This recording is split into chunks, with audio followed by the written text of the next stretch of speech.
here because I might be proven wrong coming from Vietnamese teams here. But ladies and gentlemen here, this is game number 1 here in the second series for today's matchup in Group A's group stages here. VEC Fantasy main on the blue side, and of course RRQ will be on the red side here. Yeah, and VFM, they have a big task to do. They need to upset RRQ to make sure that RRQ doesn't just simply lock in that playoff spot and of course gain themselves some point. But of course RRQ with that strong start, they have warmed up. This is VFM's first game, and from the draft, from the get-go, it felt like RRQ slightly outdrafted them.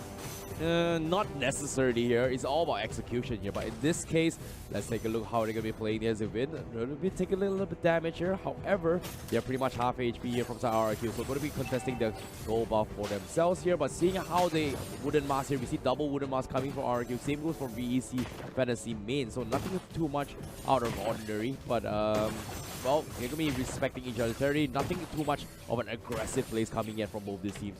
Yeah, and immediately VFM decides, let's put Harry bot, let's set the Cloud mid. This guy needs the resources, we need to make space for him, and the best way is to give him that solo lane. Give him that extra experience, give him that buff, whatever that we can to funnel to get this Cloud online as soon as possible, because VFM, they are playing against the ticking time bomb. RRQ, yeah, just waiting for this Hauke to hit level 4, and then he'll start striking. Yeah, our bottom side here, we see a little bit of contestments here. We're going to be cutting a creep wave here, and I'm pretty sure that VFM here, they want to control the tempo and just try and go a couple of aggressive plays here. However, RRQ, look at this. We see rotations coming from Jago already setting up near the outskirts of the turtle pit, and they are trying to go for the wraparound, trying to fight against this team here coming from VFM. Yeah, VFM, they want to commit to this tower, but RRQ is here to go for the defense. Jago is here, jumps in the tree, doesn't get a kill, but they defend that structure. Yep, nice disengagement here coming from VFM. They tried to go for a commitment here, but RRQ managed to stop them in the track, which is really nice. Zaman Frost was kind of baited out as well. This is going to buy a little bit of time here for RRQ to get up those farms here, especially from the side of Jago. But that's not for now. Brawly, will he get scouted out? He might be in some trouble, but he's going to be fine. Yeah, and the rest of RRQ, they are coming, like you mentioned, they're setting up the turret. They stalled out that tower for a bit longer, and now VFM, they managed to get a tower. They're coming to the turtle, but guess what? RRQ in the strike, the lights gets turned off, and immediately they're gonna pounce in, try to go to the first build. Lucky will be taken out, the value out of the picture, but Hai will be able to beat that front line for now. It's a 1-for-1 so far, but RRQ seems like they've isolated Hai, and Hai has nowhere to go. Double kill for the Hauke, and RRQ, they want to go for more. They smell blood in the air. Team X has to jump away. VFM, they concede 2 kills, and they will concede the turtle as well. Nicely done here coming from RRQ, and it's not over yet here because T-Max is going to get dived out. He's got no Hurricane Dance, and he will get bursted down, unfortunately here. And Teeny is trying to go for a big wombo combo here, but let's take a look at the replays here because I like this play coming from RRQ. You pay attention to this here, they immediately focus on the support, and not to mention as well, Sin on the Hellcat was cutting off the backlines here. They knew that Akai did not have the Hurricane Dance. They pressured him and took him down, which was very nice. And a little bit unfortunate for VFM as well, if you pay attention, because Cloud did not exactly have mana to work with in that team fight. Yeah, and the best part was the moment Sin saw that opportunity, he didn't just get the first blood. After that first blood, he jumped right to the back line. Like you mentioned, he got the AoE silence off. No, this is the problem with Cloud, right? You need to buy time, but all this early fight is just going to stop him when this Hauke is so huge. RRQ, 4 kills in a row, gets the turtle and gets the tier 1. Sin's just gonna get away. Teeny is 3 levels behind. There's no way you're catching this Hauke anytime soon. Yeah, saving up the... You mentioned about the Cloud as well, buying a little bit of time. He needs those items, especially the Golden Staff and the Demon Eater Sword. But building up those stacks to transition into a blazing duet, that's gonna be the key component here. And it's not gonna be an easy thing to actually pull it off. But RRQ, they seem to realize that as well. That's why they always send Sin to cut the backlines. But as of now, Sin is 3-0-1 on the Hellcat coming from RRQ. And it's not over yet. Oh! And this time, VFM, they want to strike back. The Grand Girl is there. That is Sonata, but not able to help out his teammate. They will lose 1 to VFM.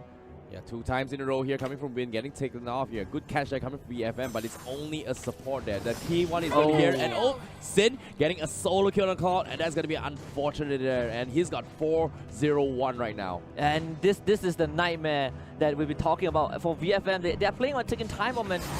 This 4-0 on Sin has just accelerated that critical mass period. VFM, they need to somehow buy more time, and we keep repeating they have to buy time, they have to make space, but space is being constricted because RRQ are getting all these objectives across the map. Yeah, I agree. And Sin as well, because he went for the high and dry. It's as emblem, right? As alone himself, this Hellcat is going to be able to take down any hero from the side of VFM, especially if they're alone here. That's exactly how the Cloud die. But now, once again, the turtle will be secure from the side of RRQ. This time, Iojago wants to pick a fight here. They're going to try and lead the charge with this Esmeralda. Will they actually catch any members from the side of VFM? But VFM, they're playing on the retreat here. They're losing the economy at least 4k deficit here, coming from VFM and RRQ. And just perfect game sense from RRQ. Sin, he saw VFM pull off a collapse in the middle lane, realizes, okay, the front line, they are all gone from the side, from the blue side. Claude is definitely isolated. Let me just go and pick him up. And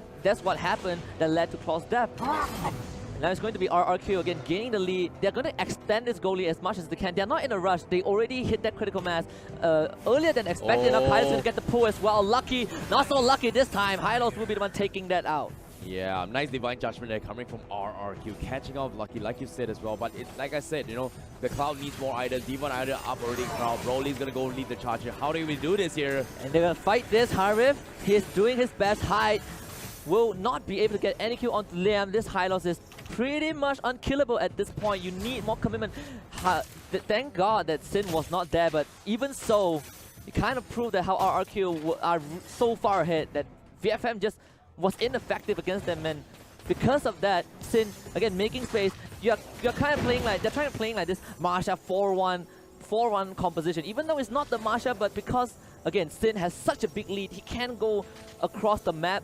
And VFM, they cannot just send one guy to deal with this Hellcat. They need 2 or 3, and you need to make sure you keep this Cloud out of the business. Yeah, definitely here. Speaking of out of business here, because I feel like they have a lot to worry about here. Because right now, who should they focus? Is it going to be Esmeralda or is it going to be the Hellcat here? And right now, because they were confused in this kind of confusions, it's hard to make a decision here. It's all down towards how T-Max is going to be able to pull things out from side VFM, especially from the Archive itself. The Hurricane Dust is going to be the key crucial component to open the entire gameplay or tempo from the side of VFM. Yeah, and they need one solid comeback here. And now another turtle buff heading towards RRQ now. RRQ making it look easy, and it's not just the Archive. The Valiant now plays another crucial role because of that knockback. You kind of had to start playing the Pew game. The Cloud cannot just jump in with that ultimate and start spinning and hope to get a kill. That is not going to work against RRQ simply because of the imminent threat of Hellcat. So he's going to constantly search for this Cloud, constantly search for this Broly, and again, they are not in a rush. We're 7 minutes in. RRQ, they're taking it slow. Wait for the Lord to come back, then that is where RRQ will pull off the next push, the next big strike.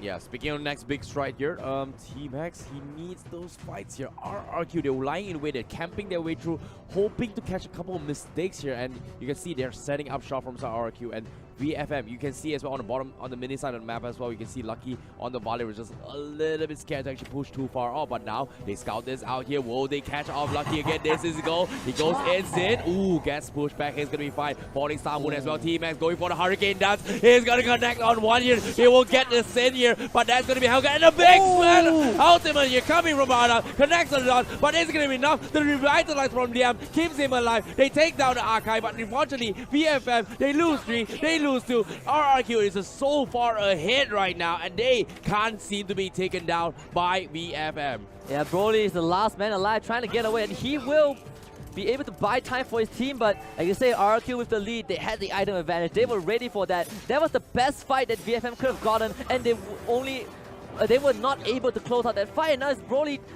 He's just going to keep running from RRQ, and the rest of his team, they just respawn.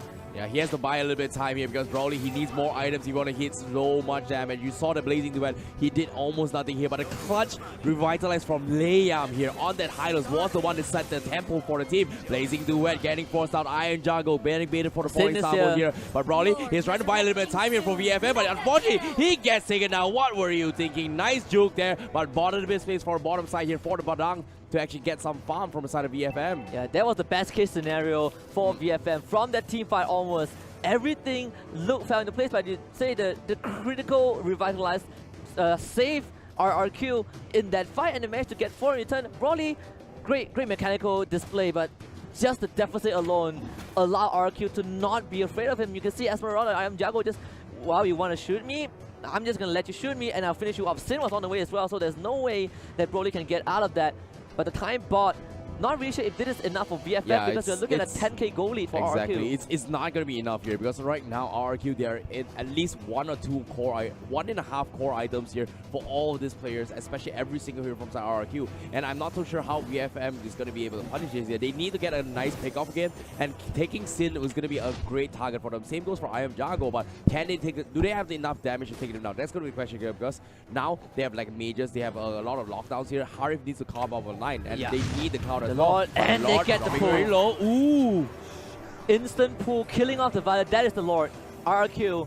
They did this exact same trick against Evos just now in that second game where this Kaja is literally ripping the enemies apart. Vin was on point with all those ultimates, Divine Judgment on the right target, and because of that, without the Violet, you lost that one member, that one extra member that can help you peel, that can help keep this marksman alive. With Lord now summoned, VFM, they have to hold this 4v5. Yeah, very nicely done here, and now the Lord is going to be knocking, appearing from the top side of the lane here, and RRQ, they're just going to gatekeep the guys from VFM. They do not want to give them any sort of buffs here. They're going to try to steal the buffs as well. We can see even Tuturu stealing the top buff from the side of VFM, and the itemization-wise, Golden Staff is pretty much out of Cloud and Badang as well. How do you fight this though? Yeah, 12k goal lead for RRQ, the biggest goal lead that we've seen so far amassed by a team. And even though this is just the first day impressive performance from the Indonesian squad, and go for that first inhibitor.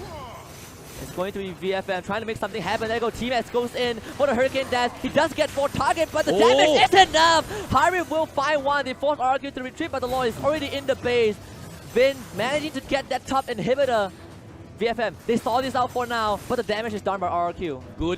Good defense there coming from VFM as well. What a huge out there coming from Teeny as well. Did the damage on, but once again, Liam with the clutch revitalize. He can't be taken down. They lost one member, but that's about it. And VFM, they need to slowly but surely drag this out fight here. But look at this, one big ultimate here. Everyone was so low. The revitalize there keep him alive, but everyone backed out alive. Yeah, Team X needed that Hurricane Dash, and he got it perfect onto Vin, the Kaja. That hero could have been the Vin could have been the guy to end it off with VFM. So VFM bought themselves some more time to stay alive in game 1, but the odds are still stacked against them. Yeah, definitely here, but like you said as well, the Lord knocked down. They lost 1 tier 3s up top here, but VFM, if they drag this ultra late game here, the Badang and Cloud is gonna come up online. As compared to Granger, it doesn't really do as much as compared to what Cloud and Valda is going to be offering in terms of overall damage output towards the ultra late game. And Tuturu, they know they want to end this game here. They're going to go force out another BOD, but look at this, the fight. And this is what VFC want to do. You're starting to see this Cloud being a bit more efficient. And if you put aside the mistake from Team X who try to contest the dragon, the turtle without that Hurricane Dance, it is all a bit better for VEC Fantasy main, but for RRQ, they are still on his tails. That's a crucial item here coming from VFM. Divine Glaive up onto its height already on that Harif, and the Harif is going to pop up a little bit more. And Tuturu also getting the second Blade of Despair as well in this next team fight. This is going to be a crucial fight here coming from VFM and RRQ, and they have the dominance eyes on Liam just to try a little bit of slow to actually buy time for the team to actually snowball their way through. But VFM, they just need that one lucky hero. It's either Zin, Tuturu, or even I Am Jago to get picks off first. This is where they will slowly make their comeback, if and only if they pull it off. And this is where T-Max and Teeny need to make the same magic trick again. They need to go Houdini once more, but this time they can't just get Vin. They can't just get one member from RQ. They need to get the course. They need to at least be able to kill off half of RQ to even have a chance of staying alive. And with the all stacked against them right now, with how things are, Tuturu is just going to continue the split push on the top side of the map. And VFM, they are far away from base. This is where RQ can consider collapsing on them. But luckily, Sin is not around just yet. Oh, they have Immortal Arm Liam. They're not afraid here, but unfortunately, the buff actually gets stolen. Oh, no. VFM, they needed that buff here if they want win the next 2 team fights here. And RRQ, but they found someone. Here, but Hurricane Dance. And it's going to be VFM pulling the trigger once more. They're going to go for Vin. Vin somehow survives with the revitalize. Liam in everyone, but there is it. Vin and Esmeralda will kill off 2 members of VFM while the rest of RRQ stay alive.